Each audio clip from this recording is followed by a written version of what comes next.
Humanovo, dans la vieille capitale, la capitale nationale, avec un gars pas seulement en forme, mais intéressant, un passionné, qui est devenu entrepreneur un peu malgré lui. Et c'est Pierre-Hugues qui est là. Comment ça va, Pierre-Hugues? Ça va bien, Nicolas, toi aussi? Ça va bien, merci. Tu as travaillé pour une grosse chaîne. À un moment donné, tu t'es dit, ben là, parce que tu n'avais plus ton emploi, là, je vais me prendre en main, mais j'aimerais ça continuer dans ce domaine-là. Et là, la voie était tracée. Exact. En fait, j'ai perdu mon emploi, puis là, il a fallu que je survive carrément. Donc, j'ai entraîné des gens à domicile, tanné d'un peu me déplacer sur la route, trimballer le matériel l'hiver. Je me suis loué un local. Puis les gens venaient me rencontrer, puis s'entraînaient à la maison. Puis après un an, je me suis dit, ah, OK, je me suis rempli un horaire. Je me suis dit, ça prendra un environnement pour mes membres. Puis c'est là que ça a commencé. Un pignon sur rue aussi, avoir pignon sur rue. Et ça a commencé dans un local pas mal plus petit que celui qu'on retrouve ici. Non, c'est exactement ici, le même local. D'accord. Ça ne s'appelait pas Humanovo à l'époque. Je n'avais pas pensé à un nom. Comme je vous dis, je ne suis pas né avec une vision d'entrepreneur et tout ça. Je voulais juste aider des gens. Fait on a nommé ça le centre d'entraînement Pierre-Hugues. Puis il y a des coachs qui sont venus m'aider. Puis c'est parti comme ça, de fil en aiguille. De fil en aiguille. C'est assez extraordinaire. Puis ça, là, c'est souvent l'entrepreneuriat, on le disait, qu'on n'attend pas. Parce que souvent, l'émission, tu sais, c'était un peu le leitmotiv de l'émission, l'entrepreneuriat, le succès en affaires.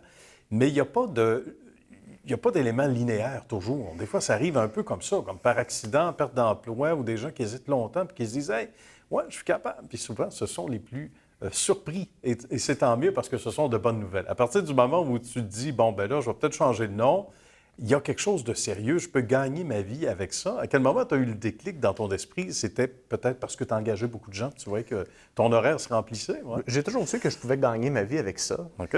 Mais maintenant, en fait, on a créé la bannière Humanovo. Puis là, il y avait une équipe, puis bien, les gens apprécient l'intimité, le professionnalisme. Fait que je me dis, OK, il y a vraiment quelque chose à faire avec le modèle d'affaires que je suis en train de créer. Et là, bien, mon attention s'est portée davantage sur justement la gestion d'entreprise, la vision, puis la prise en charge de l'équipe, des membres, de tous les secteurs d'activité. Fait que mon rôle a changé au fil du temps. J'imagine. Un peu moins sur le terrain, un peu plus solaire. Un peu moins sur le terrain. Un peu plus dans le bureau. Exact. Puis là, évidemment, toi, avec ton expérience, avec évidemment une grande chaîne, ben, tu t'es dit, moi, si c'était ma business, je ferais ça un petit peu différemment. Et c'est là le côté entrepreneur qui dort, qui se réveille assez rapidement. Toi, tu t'es davantage attardé, puis corrige-moi si je fais erreur, Pierre-Hugues, mais sur la prise en charge, justement, de l'individu. C'est pas seulement un gym où on vient s'entraîner, puis on repart, où on a un coach qui, oui, fait ça, fait ça. C'est beaucoup plus que ça, hein? C'est beaucoup plus global. Absolument. Puis dans le fond, moi, j'ai approché mon travail, mon métier, comme un chirurgien. Je me dis, si j'ai un problème cardiaque, je veux pas que mon chirurgien ait une chance sur deux que ça marche. C'est vrai. Je veux que ça marche. Ça peut être dangereux. Ça pourrait être dangereux. Fait que j'ai pris mon travail avec autant de sérieux. Donc, à toutes les fois qu'il y avait une problématique, une douleur, difficulté avec l'alimentation, gestion du stress, horaire chargé, manque de priorité, j'ai été chercher les ressources pour être capable d'aider la personne, puis être capable de lui dresser un plan complet pour avoir la réussite utopique que chaque personne dans notre bureau réussisse à atteindre leurs objectifs. C'est bien ça. Tu es sûr de ne pas passer à côté de quelque chose aussi, là. Exactement. Parce qu'il y a quelque chose qui peut... Une miette entre deux chaises, comme on dit, là, l'expression. Tu veux que rien soit laissé au hasard, là. C'est exact. Important. Donc, tout part d'une évaluation qui est complète, qui est approfondie, autant au niveau de l'environnement, des habitudes de vie, de la nutrition, gestion du stress, santé du sommeil, l'environnement, que de la posture, les douleurs chroniques, la capacité à bien bouger, les muscles tendus, les muscles faibles, les objectifs. Et là, bien, on a de la matière pour vraiment créer un plan personnalisé. Qu'est-ce que tu entends le plus souvent chez ta clientèle? Bien, que les gens ils se sentent compris, que les gens ils sentent que c'est fait pour eux, qu'il n'y a pas deux prises en charge qui sont faites pareilles. Les gens apprécient l'intimité, apprécient la relation avec le coach. On a tout un volet donc individuel, puis un volet semi-privé en petits groupes. On a une belle clientèle. Les gens apprécient l'atmosphère qui est sympathique. Il n'y a pas de compétition, de performance, mais on est vraiment dans la santé puis dans le plaisir, plus dans ce volet-là. Donc, c'est vraiment ce que les gens rapportent de leur expérience chez nous. Et ça va au-delà de l'entraînement et de la capacité à réussir telle ou à lever telle ou telle charge, l'alimentation, etc. J'imagine que tu as vu des gens dont la vie a été, jusqu'à un certain point ou un grand point, transformée, parce que quand on est en forme, on est beaucoup plus alerte, le sommeil s'améliore et quand on mange bien, etc. Donc, la prise en charge générale dont tu parles, tu as dû voir des gens transformés au bout de très peu de temps. Hein? Pour aller dans ce sens-là, en fait, quand on évalue les gens, je travaille toujours avec mon équipe pour identifier c'est quoi les rêves de la personne.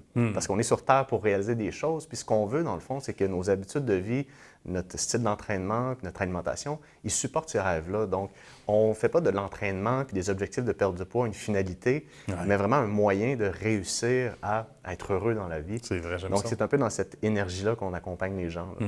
C'est un vrai travail d'équipe, là. C'est pas exagéré comme Oui, expression. exact. En fait, tous les intervenants, j'ai bâti une formation avec toutes les formations que j'ai faites dans les années passées.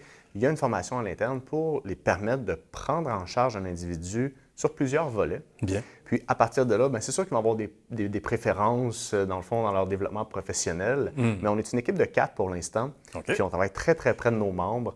Fait que j'ai Stéphane, que ça fait 10 ans qu'on travaille ensemble. On est vraiment un vieux couple. On se connaît. Ça fait des années qu'on travaille. En fait, on avait parti ça ensemble. Puis, bref. OK. Puis, on a Ray qui est avec nous depuis un peu moins longtemps.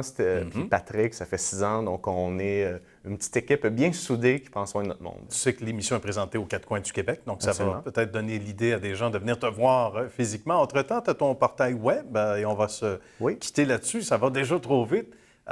Des podcasts, certaines vidéos aussi qu'on peut retrouver Oui, sur ton absolument. site. Donc, on peut aller sur la chaîne YouTube Humanovo. Mon podcast, c'est La force de changer, du même titre que le livre que j'ai écrit il y a quelques années. Oui. Puis sur le humanovo.com, à ce moment-là, on pourra prendre contact avec nous. Puis on fait des suivis autant en présence qu'à distance. Qu'à distance, ça c'est intéressant. Absolument.